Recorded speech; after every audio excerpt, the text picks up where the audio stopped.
Telangana chemical ഫാക്ടറിയിലുണ്ടായ സ്ഫോടനത്തിൽ മരണം 45ആയി.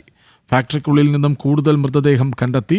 സംഭവത്തിൽ തെലങ്കാന സർക്കാർ ഉന്നതതല അന്വേഷണം പ്രഖ്യാപിച്ചു. വിവരങ്ങളുമായി ശ്രീകാന്ത് ചേരുന്നു. ശ്രീകാന്ത്, ഇന്നലെ തന്നെ മരണസംഖ്യ ഇനിയും ഉയരാൻ സാധ്യതയെന്ന സൂചനകൾ വന്നിരുന്നു. ഇതിപ്പോൾ മരണസംഖ്യ 45 ആകുന്നു.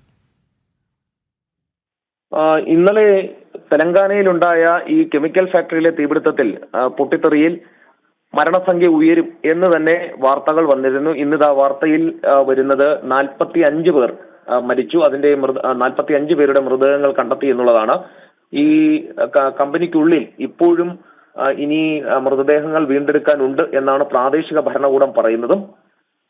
നിലവിൽ സർക്കാരിന്റെ ഭാഗത്തുനിന്നും ഒരു ഉന്നതതല അന്വേഷണം പ്രഖ്യാപിച്ചിട്ടുണ്ട്. എന്ത് കാരണത്താലാണ് ഈ പൊട്ടിത്തെറി ഉണ്ടാകാൻ കാരണം എന്നുള്ളതിനെ കുറിച്ച് വിശദമായ അന്വേഷണം നടത്തും.